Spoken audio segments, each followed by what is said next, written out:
Hello friends, আমি সুরজিৎ। আশা করি আপনারা সবাই খুব ভালো আছেন, সুস্থ আছেন। আমি মৃৎশিল্পী চ্যানেলের পক্ষ থেকে আপনাদের সবাইকে অনেক স্বাগত।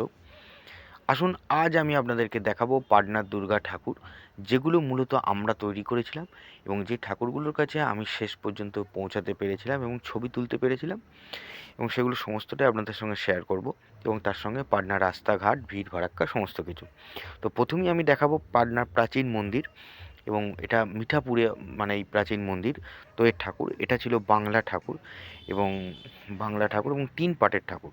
এবং তার সঙ্গে মজাদার ব্যাপার ছিল এই মডেলটা, কারণ এরা এই মডেলটাকে আমাদেরকে করতে দিয়েছিল, এবং মডেলটা লাস্ট পর্যন্ত কি হবে সেটাও আমাদের কাছে একটা কিউরিসিটি ছিল। তো আমরা ছবি দেখে মডেলটিকে তৈরি করেছিলাম, এবং মডেলটাকে লাস্ট পর্যন্ত ওরা প্যান্ডেলের সামনে একটা আলাদা জায়গা করে সেখানে রেখেছিল, এবং এটাকে ওরা একটা মানে পুষ্পা সিনেমার কিন্তু গেট আপ দিয়েছিল। এবং সেখানে কিন্তু মানে একদম চাকাচাক ভিড় ছিল, এবং ছবি তোলার খুব ভিড় ছিল, যেহেতু এটা সেলফি পয়েন্ট। এবার আসুন, আমি আপনাদেরকে দেখাবো পাটনা গুড়হাটটা, সিটি রোডের ওপরে এই গুড়হাটটা মন্দির। এবং মন্দিরে ঢোকার রাস্তা কিন্তু দুটো, পুরুষ এবং মহিলা দুটো আলাদা আলাদা বেশ পার্টিশন করে রেখেছে। এবং পাটনার বেশিরভাগ পুজোটাই কিন্তু মন্দিরের মধ্যে হয়। তো এটাও মন্দির, এবং যেহেতু মন্দিরের আকার আয়তনটা অনেক ছোট, তার জন্য এখানকার মানে ঠাকুরটা কিন্তু আমরা সিঙ্গেল সিঙ্গেল ঠাকুর তৈরি করেছিলাম, আটের দুর্গা। তো এখানকার ব্যাপারটা ছিল যে এখানকার যে সাজগুলো, ঠাকুরের যে সাজ, সেটা কিন্তু এখানকার পাটনার কারিগর দ্বারা তৈরি সাজ। মানে এখানে এটা কিন্তু আমাদের কলকাতার সাজ নয়, যার জন্য এখানকার কিরিট টিরিটগুলো কিন্তু অনেক বড়। এবার আমি আপনাদেরকে দেখাবো পাটনার মাছোয়াটুলির ঠাকুর। তো মাছোয়াটুলি মোড় থেকে যেতে হবে একটু ভেতরে, আমরুদ্দি গলি, মানে পারফেক্ট জায়গাটার নাম হচ্ছে মাছোয়াটুলি আমরুদ্দি গলি। তো যেহেতু গলির ভেতরে, তাই এখানে কিন্তু মাছোয়াটুলি মোড় থেকে কিন্তু আমরুদ্দি গলি পুরো রাস্তাটা কিন্তু, মানে গলিটা এবং প্যান্ডেল দিয়ে কিন্তু এটা কিন্তু ডেকোরেশন করে রেখেছে, এবং এটা কিন্তু বেশ সুন্দর লাগছিল। এবং যেহেতু এখন বাজে 9:30-10টা রাত্রিবেলা, তো দেখুন এখন আমরা ঠিক মণ্ডপের সামনে কিন্তু চলে এসেছি, এবং মণ্ডপের সামনেটা কিন্তু, যেহেতু রাস্তাটা কিন্তু অনেকটা ফাঁকা ছিল, কিন্তু মণ্ডপের সামনে একটু ভিড় ভাড়াক্কা বেশি ছিল। মানে আমার নিজেরই কিন্তু ছবি তুলতে, মানে ওই যে পরিষ্কার করে ছবিটা তুলবো, সে ব্যাপারটা কিন্তু হচ্ছিল না। তো এখানকার দেখুন, ঠাকুর কিন্তু সিঙ্গেল সিঙ্গেল ঠাকুর, কিন্তু আমরা কিন্তু এই ঠাকুরটাকে কিন্তু বাংলা সাজে কিন্তু সাজিয়েছিলাম, এবং শুধুমাত্র দুর্গাটার জন্য আলাদা একটা রেডিমেড চালি করে কিন্তু পিছনে লাগিয়ে দিয়েছিলাম। মানে এদের লাস্ট পর্যন্ত আবদার ছিল যে এটা করে দেওয়ার জন্য, তো একদম লাস্ট ফিনিশিং কিন্তু আমরা এটা করেছিলাম পিছনের চালিটা। আসুন, এবার আমি আপনাদেরকে দেখাবো পাটনা কদমকুয়া, কদমকুয়া জাহাজি কুটির ঠাকুর।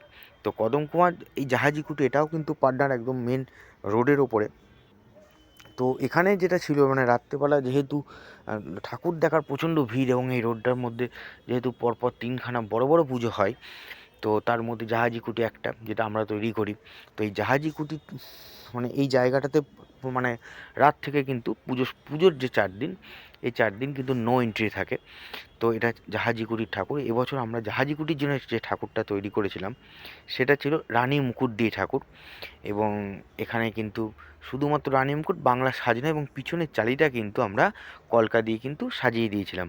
এবং এই ঠাকুরটাও কিন্তু 3 পাটের ঠাকুর, এবং পাটনার বেশিরভাগ ঠাকুরই যেগুলো আমরা 3 পাটের, সেগুলো কিন্তু 22 থেকে 24 ফুট করে কিন্তু চওড়া হয়, এবং হাইটও কিন্তু 12 ফুট 13 ফুট করে কিন্তু হাইট কিন্তু এখানে আমরা করে থাকি। তো এই জাহাজি কুটি এই জায়গাটাতে সবথেকে বেশি মানে ভিড় ভাড়াক্কাটা খুব বেশি ছিল, যেহেতু রোডের ওপরে ঠাকুর।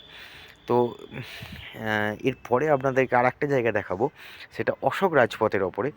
তো এটা অশোক রাজপথের ওপরে আমরা এই ঠাকুরটা তৈরি করেছিলাম, জায়গার নাম পালোয়ান ঘাট। তো পাটনা টু দানাপুর যে রোড, সেই রোডের উপরে অশোক রাজপথ, এই রাজপথের উপরেই কিন্তু এই ঠাকুরটা, পালোয়ান ঘাট জায়গাটার নাম, একদম পারফেক্ট জায়গাটার নাম। তো এখানে যে ঠাকুরটা তৈরি করেছিলাম, দেখুন 3 পাটের ঠাকুর, এবং এই ঠাকুরটার বিশেষত্ব ছিল যে পিছনে কিন্তু প্লাইবোর্ডের কাজ করেছিলাম, মানে একদম হালকা ফুলকা প্লাইয়ের কাজ করেছিলাম, এবং খুব অল্পর মধ্যে কিন্তু আমরা কিছু কলকা, কিন্তু মাটির কলকা কিন্তু লাগিয়ে দিয়েছি। আর একটা ব্রহ্মা বিষ্ণু মহেশ্বর 3টে কিন্তু ছোট ছোট মডেল করে দিয়েছিলাম, মডেলগুলো কিন্তু ওই প্লাইয়ের মধ্যেই লাগানো ছিল। এবং দেখুন, এটা হচ্ছে পাটনা গোলঘরের ঠাকুর। তো পাটনা গোলঘর চৌরাতে কিন্তু এই ঠাকুরটা কিন্তু এবার তৈরি, মানে আমরা করেছিলাম। তো এটাও বাংলা সাজের ঠাকুর। তো এটাতেও বেশ ভিড় থাকে, যেহেতু অশোক রাজপথের ওপরে, তার জন্য এই ঠাকুরটাও খুব ভিড় থাকে। এবং আরেকটা ব্যাপার, মানে আমরা এই প্যান্ডেলটা ছবি তুলতে পারিনি, এটা প্যান্ডেলটাও কিন্তু বেশ সুন্দর করেছিল। এবং এটা হচ্ছে পাটনার মধুবনী, মানে পাটনার মধুবনী না, বিহারের মধুবনী। পাটনা থেকে বেশ খানিকটা দূর, প্রায় 6-7 ঘন্টা দূর, দারভাঙ্গারও থেকেও আরও অনেকটা যেতে হবে। তো এটা মধুবনীতে আমরা একটাই মাত্র মাটির কাজের ঠাকুর করেছিলাম। তো এটা ছিল সেই ঠাকুরটা, এবং এটা এদের আবদার ছিল যে ঠাকুরটাকে এক কালার করতে এবং মার্বেল ফিনিশিং দিতে হবে, মানে মার্বেল কালার হতে হবে। তো আমরা কিন্তু মার্বেল ফিনিশিং করার পরে এরকম পর্যায় পর্যন্ত এসেছে। এবং এটা হচ্ছে পাটনা ভিগনা পাহাড়ির ঠাকুর, পাটনা ভিগনা পাহাড়ি, সোদপুর ভিগনা পাহাড়ি। তো সেই শিবালয় মন্দির, তো সেখানকার ঠাকুর এটা। এবং এবার আর একটা জিনিস আপনাদের সঙ্গে শেয়ার করব, সেটা হচ্ছে যে দশমীর দিন, মানে দশমীর পরের দিন যেদিন একাদশী, সেদিন ঠাকুর বিসর্জন হচ্ছে। আমরা একটি ঠাকুর তৈরি করেছিলাম কাঠপুল মন্দিরের জন্য। তো মন্দিরে ঠাকুর যখন বিসর্জন হচ্ছে, তার সঙ্গে মানে অনেক বড় ব্যান্ড ফ্যান্ড নিয়ে কিন্তু মানে লোকজন কিন্তু মানে মনে হচ্ছে যেন আমি কিন্তু আবার সে আমার মানে ছোটোবেলাতে আমাদের যখন কলকাতায় থাকতাম, আমরা যখন দেশে থাকতাম, তো সেখানকার যেমন ঠাকুর বিসর্জন হয়, তো সেরকম একটা জিনিস আর কি দারুণ উপলব্ধি হচ্ছে। আমরা সাইড থেকে দেখছি আর কি, আমরা যেখানে থাকি ঠিক তার পাশ দিয়ে কিন্তু ঠাকুরটা বিসর্জন করার জন্য কিন্তু নিয়ে যাচ্ছে। ব্যাপক সুন্দর। ভালো থাকবেন, সুস্থ থাকবেন। ধন্যবাদ। Tata, bye bye.